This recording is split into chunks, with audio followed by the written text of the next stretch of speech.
You're listening to Civic Media. You can tune into any of our live shows on any radio station across the state with the Civic Media app. Find us in your phone's app store and listen anytime, anywhere.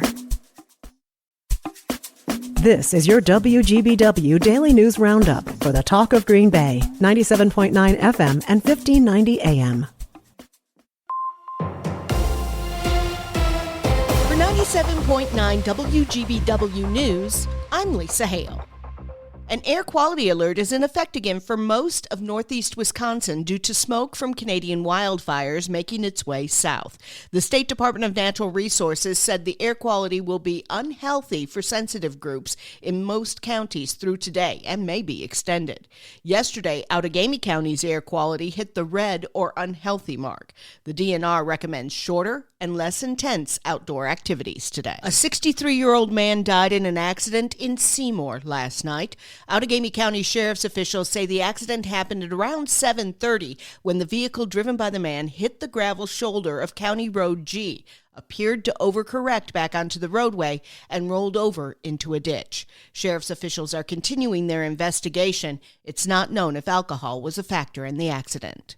The City of Green Bay appoints Jim Ritterbush as the District 8 alderperson.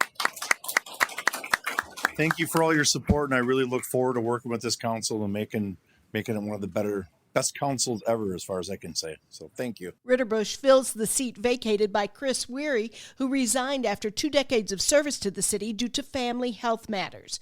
Ritterbush will fill the term until April of 2026. He's already indicated that he will run for re-election. Mark Anderson and Megan Borchardt were also finalists for the District 8 seat. Ritterbush was appointed during the June 10th Common Council meeting. Brown County will not see an expansion to its court system after the Joint Finance Committee voted along party lines on a budget motion that would have helped alleviate a severe backlog of cases.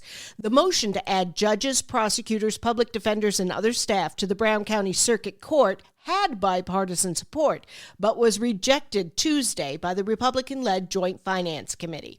In the last decade, Brown County has seen an increase of 220% in pending felony cases, and over 500 individuals have been waiting for 2 years in jail for their day in court. The Green Bay Common Council voted to deny 7 massage parlors and 1 bar license renewal during its June 10th meeting. Half of the city's 14 massage establishments licensed in Green Bay had violations over the past year that included having unlicensed personnel, advertising on sites known for sexual services, sexual contact, or criminal history, among others. All were initially granted licenses last year when the city started requiring permits for massage establishments. Lacey Cochart, the city's legal counsel. So this is staff recommendations that will then, if approved, send out an official notice that says there's an opportunity to request a hearing, and then we would proceed to a quasi-judicial hearing if that person so elects to do so. In addition to the massage licenses, the Common Council also voted to deny Stage 1 at 231 North Broadway a renewal of its liquor license. Alexander Graziano is the owner of Stage 1. That we would appeal that decision if for no other reason than to publicly make known our side of the story, one which we believe highlights a pattern in the city of shutting down establishments deemed to serve a demographic that the city seems to view as a problem. In its recommendation for denial, the Green Bay Police Department listed 18 violations of stipulations for the liquor license for Stage 1 or disturbances at the bar. One of the biggest stories during the Wisconsin Supreme Court race this year was Elon Musk giving out cash to voters. Now some voters are suing, saying Musk bribed voters. Savannah Tomei Olson has that story. Musk gave $100 to registered voters who signed a petition, and they also had a chance to win $1 million. Initially, Musk framed it as basically a thank you for voting, but he deleted a post where he said that, then later said people were eligible for signing that petition against activist judges. Eventually, Musk handed over $2 million checks to 2 Wisconsin voters. Attorney General Josh Kaul filed a lawsuit asking judges to stop Musk Musk's plan just before it happened, but the state Supreme Court declined to hear the case. Now, the election watchdog nonprofit Wisconsin Democracy Campaign has filed a lawsuit accusing Musk of bribing voters. The group is asking the courts to declare that Musk and the PAC he's affiliated with broke the law, have them pay damages, and bar anyone from doing this in the future in Wisconsin. The suit also claims Musk was running an illegal lottery. State law bans anyone from giving someone more than $1 to incentivize them to vote or to vote for a specific person. For Civic Media News, I'm Savannah Tomei Olson. U.S. Senator Tammy Baldwin says almost 250,000 Wisconsinites will lose health care under the Republicans' House-passed budget bill. Joanne Krulatz has that story. Senator Baldwin said, quote, Republicans' plan is simple, cut benefits for working Americans so that the wealthiest Americans and big corporations can get richer. My phones have been ringing off the hook from Wisconsinites who are terrified their health care coverage is on the chopping block, and now we see just how many of our neighbors are in jeopardy, end quote. The Republicans' plan includes changes to the Medicaid program designed to kick eligible Americans off their health care, with a new report showing an estimated 148,000 Wisconsinites would lose their Medicaid benefits. The Republican plan would also allow the Enhanced Affordable Care Act premium tax credits, which save Americans on average $700 each year on their coverage, to expire, jacking up the cost of coverage and putting insurance out of reach for over 110,000 Wisconsin families. In Wisconsin, over 1.2 million are enrolled in Medicaid. About 1 in 3 children in both Wisconsin's rural and metro communities have Medicaid coverage. Over 12 million rural Americans rely on Medicaid for health care. Milk is one of the most requested, yet least donated items at food banks and pantries. Wednesday, dairy brand Kemp's donated over 30,000 milk cartons to the Feeding America Eastern Wisconsin Center in Appleton. The donation is just part of the 800,000 cartons of milk that Kemp's is giving to food banks across the Midwest. According to Feeding America, 617,000 people are experiencing food insecurity in Wisconsin, and with rising food costs, that number continues to grow. I'm Lisa Hale, 97.9 WGBW News. For news anytime, log on to WGBW.FM.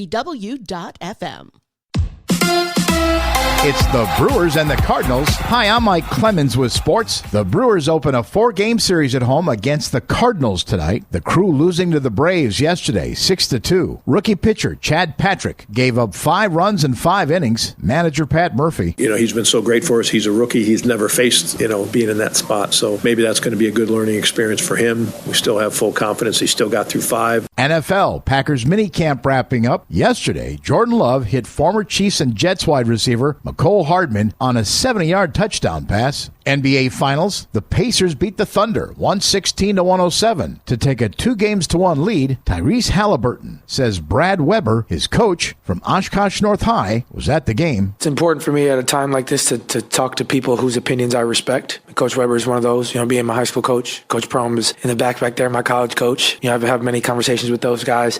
These games can get crazy, and I think what I've learned from those guys as my coaches and Coach Carlisle, is that people follow the leader. That's the Pacers' Tyrese Halliburton. With sports, I'm Mike Clemens. On your entertainment beat, I'm Pete Schwaba. Networks sure know how to milk a goodbye. Former Wheel of Fortune host Pat Sajak retired in 2023 after much pomp and circumstance. Now there's an equal amount of ceremony as he steps down from Celebrity Wheel of Fortune after 5 seasons. Sajak is fine, but his retirement has reached epic ridiculousness, with some fans shedding tears. Sajak is affable enough, but he didn't split the atom. It's a game show, and maybe the easiest one ever. The entertainment world has already lost one musical genius this week in Sly Stone, and now another has passed away. Brian Wilson has died at the age of 82. Wilson co-founded the Beach Boys with his brothers Carl and Dennis and cousin Mike Love in Hawthorne, California. The band created such hits as Good Vibrations, When I Grow Up to Be a Man, and God Only Knows. It's supposed to cool off and rain this weekend, so we should probably all fire up Pet Sounds to celebrate summer and sunshine. Rest in peace, Brian Wilson. Summer blockbuster season rolls on this weekend with some great options if you are headed to the theater. The highly anticipated live-action version of How to Train Your Dragon opens this weekend and has a very solid 82% on Rotten Tomatoes when it comes to critics. This is the fourth installment of the franchise, but the previous films have all been animated. Materialists is the latest material from Studio A24. The rom-com stars Pedro Pascal as a New York City matchmaker caught in a love triangle. The film is drawing an 87% on Rotten Tomatoes. Science fiction drama The Life of Chuck opens wide this weekend. The film is reviewing well and based on a short story by Stephen King. And if you're in the mood for a Western, check out The Unholy Trinity. The film stars Samuel Jackson and Pierce Brosnan, but has not been reviewed yet. My assumption would be lots of good gunfights, decent acting, cheesy dialogue, and a pretty bad story, as it has not been made available to critics yet. Let's go to the movies. Many birthdays in one's life are milestones. There is turning 10, which is double digits. 21, you can get into bars legally, and 35, you can be president. For actress Elizabeth Hurley, turning 60 means she gets to post a pic on social media appearing in her literal birthday suit. That's right, naked at 60 and on social media are words that are typically abhorrent at best, but not for 0.00001% of the population, and that is Elizabeth Hurley and probably 3 other people. Hurley has starred in such films as Charlie's Angels, Austin Powers, and of course Christmas in the Caribbean. This birthday story gets a little weirder when her son commented on the photo saying, "Happy birthday, mama." So sweet. Again, probably 0.0001% of kids that wouldn't be mortified at a naked picture of a 60-year-old parent on Instagram. And to make things even weirder, and before you think you might have a shot, fellas, she's dating Billy Ray Cyrus, who calls her the love of his life. Who else has an achy breaky heart right now? For more showbiz fun, tune into Nightlight with me, Peach Waba, weeknights from 6 to 8 p.m. on the Civic Media Radio Network. Partly to mostly cloudy with a few scattered showers possible, especially later today. Our high in the upper 60s to low 70s this afternoon. Tonight, showers likely 56. Tomorrow, cloudy, cooler, scattered showers and thunderstorms with a high of 64. I'm meteorologist Sean Cable. Right now, it's 64. That's your WGBW Daily News Roundup from Civic Media. Subscribe to this podcast on Spotify, Apple, or wherever you find your podcasts. Find more news at WGBW.FM. The national news cycle never stops, but it can be hard to find news about your local community. Civic Media is dedicated to providing quality local and state news coverage across Wisconsin. With the Civic Media app, you can get notifications about local stories that matter to you and your community. Find the free Civic Media app in your phone's app store and choose notifications from the menu to tell us what kind of news you want to hear about.